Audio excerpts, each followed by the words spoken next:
It's day 16, although it's really day 17 of my 81-day drop-in creativity challenge, where I ask you, what will you create today? And it's very late, so I almost didn't do this. And I was talking to someone on the phone who said, yeah, but you said you would. And if you don't do it, you'll break the train. You'll break the chain. And that's not good, because you won't feel good about it, and you won't have been honest to yourself and to anyone else you told you would do it for 81 days. And I was thinking, yeah, I know this. I tell this to other people. And now someone on the phone was telling it to me. And I'm thinking, I know you're right, damn it. I know you're right. So here I am. It's 2 o'clock in the morning, I think. And I'm talking to you, tired, but I put one of these things together. How about that? So it's there you go. I've done it. Haha. I just need to do it a bit earlier tomorrow. It's my 81-day drop-in creativity challenge. I show you stuff I've created, and I ask you what you will create today. Are you on for that? Does that sound good? I'm trying to encourage you to create stuff, because I think that creating stuff on a regular basis is a wonderful way to lead your life, to lead a worthwhile, fulfilling and generous life. So that's what I do. Spend half my time creating stuff and half my time encouraging you to be creative. So I'm going to show you my creative stuff. This was today's picture in my Paris Set Me Free Paris Photo Chronicles, which I also call When Lady Eiffel Smiles. And I'm on number 1201 in a row. That's that number of days in a row. And every 10 of them, I do a perturbing self-portrait, and here it is. And I do often like to incorporate bits of the scenery, especially posters, which can often have intriguing words and stuff. So there it is, l'illusion, the illusion. And then I went on about, well, I'll read it. The illusion is that any of this is real. In reality, it seems it is. So barring squatting on a mountain in Tibet, or my living room rug, eating rice and bonging bowls, praying the sky doesn't fall, accompanied by the landlord banging at the door, I prefer to get on with things at a pretty mundane, down-to-earth level. Luckily, the mundane can be pretty, like all the sticky spring buds bursting open right now, and the goat kids I met just around the corner yesterday. If life truly is a head-spinning thriller, I'll take my chances from the dizzying heights of my first floor flat and let you know how the wind's blowing up here. In Europe, first floor is not the ground floor. There's ground floor, then first floor. I think in the States, the first floor is what we call the ground floor. So there you go. Now I'm going to I'll show you this, because I did create this today and it took me a while.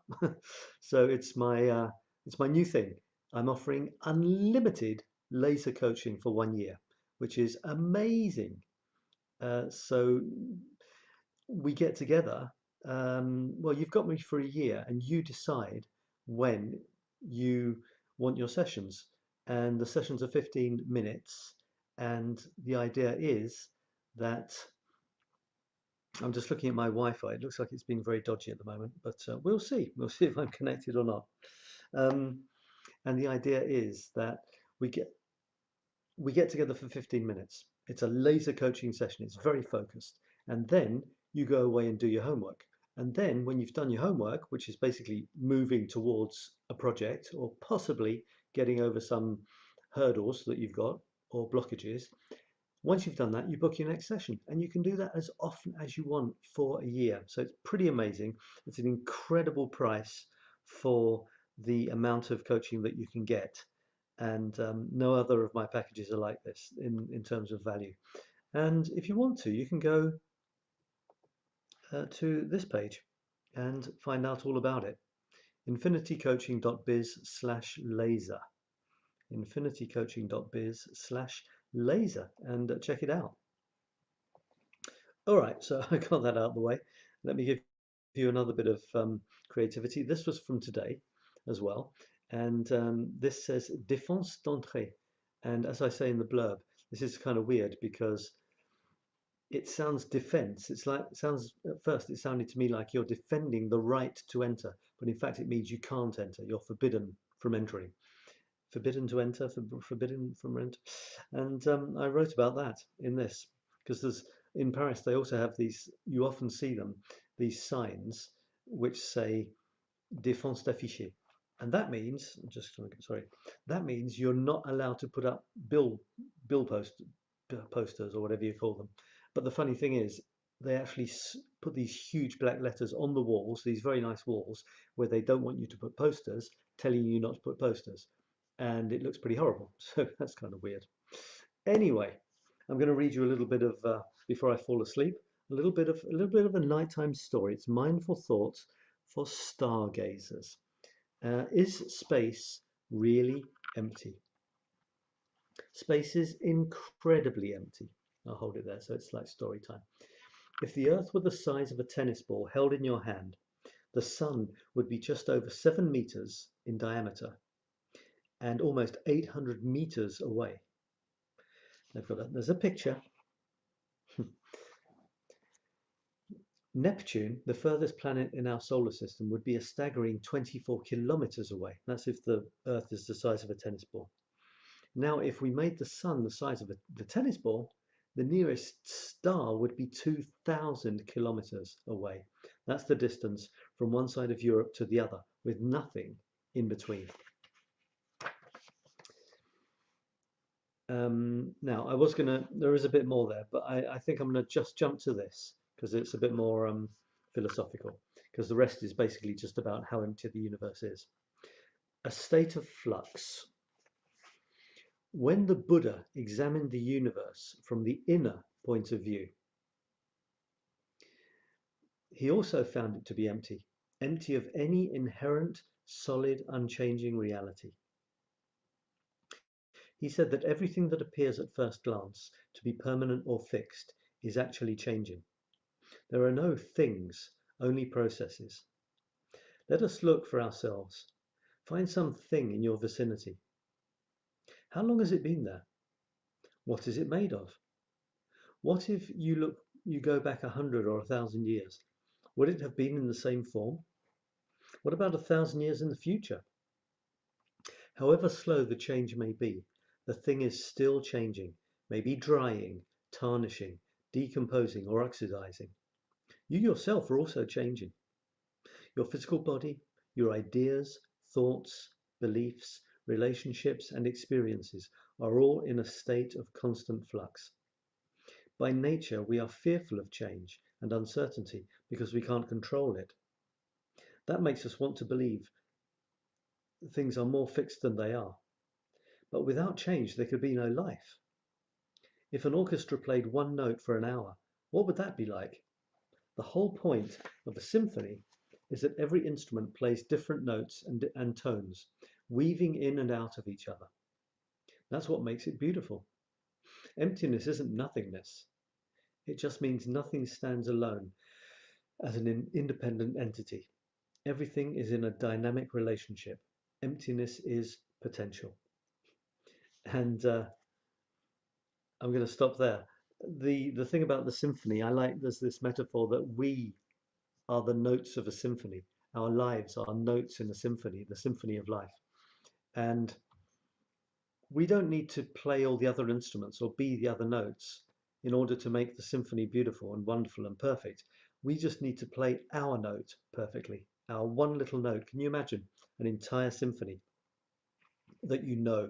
If there's one note missing or one note played incorrectly, bam, the whole symphony would have been, you'd leave the concert and you'd remember it for that note that was off, instead of all the other ones that were in the right place. So we've got our note to play in life. We might think that we are standalone and that we want everything to be perfect for us, but in fact we're part of many, many other things, all the other notes in the symphony, all the other people around us. And we can't really play their notes for them, but we can try to play our note as best we can. So I like that. And yeah, that thing about constant change, isn't that amazing, isn't it? fascinating. I look around me and I see, well, there's books on the carpet because I took a photograph of them. They weren't there last week, and they might still be there next week. I don't know. But even the books themselves, they disintegrate. You know, they get brown pages. They get dust on them, which degrades them slightly, and you know, eventually one day they'll disintegrate. I've adopted this wood near me. It's a beautiful wood. I'm calling it the enchanted wood. It's really nice because it seems to be unspoilt. There's no undergrowth as such. It's just trees, but a lot of the trees have fallen over, and where they've fallen, they've just been left. And some of them are completely covered in moss. They actually make very nice, comfy seats. But some of them, they've been there for so long that if you put your foot on them, they seem round and solid. If you put your foot on them, your foot almost goes through them. They are in the process of returning from whence they came to nature, to the forest floor. And, you know, regenerating, other things will grow from them. So that's like death returning. But at the same time, for the very first time in my life, I saw acorns not just being acorns lying on the floor, but acorns germinating, sprouting, splitting open the outer casing. They're red inside, sending down a root into the ground and starting to grow. I've never seen that before. So I absolutely adore this forest. I took my son there. An enchanted forest. It's really wonderful. I've got some pictures of it. I'll show you. Maybe I'll show you tomorrow. I've got pictures of the acorn as well. So yeah, nothing stays the same. Least of all us. I mean, we're moving all the time, aren't we? Even if we're here one minute and here the next, we're not the same. So we better get used to it. Right, I'm going to now flip over to my screen and just show you one thing. I don't have much to show you and I'm really tired, so I'm just going to share my screen and show you something from Today's Today where Thomas, who always contributes, has been posting amazing photographs. It's these ones here. I don't know if you remember, but I used the prism thing, which is from the cover of the Pink Floyd album Dark Side of the Moon. I used it for my unlimited laser coaching offer for a year, and lo and behold, Thomas seems to have marbles which has the Pink Floyd's Dark Side of the Moon thing on them. It's incredible, and he's taken these pictures and he's also combined them with my little squares which he has adopted. It's just amazingly cool. I really love it. I'm amazed. He's put some of them in I've got little hollow things on some of them. He's put them on there. So that is fantastic. Thanks so much for doing that. Thanks for sharing that. I love those marbles. I think he says something like, when was the last time I played with marbles? He can't even remember. And this is one from Dorothy, who is playing around. She says she was inspired by Thomas and Sab, that's me, and Thomas is the marble guy, to do her thing. And she's doing her thing. I don't know how she's done it. Maybe it's a double exposure. Really cool. I can sort of see, oh, excuse me. Oh, I can sort of see a duck's head or something there. And that's wonderful. So that's all I'm going to show you there today from that. I think I've stopped sharing. And I'm going to finish off with this, which is a quote.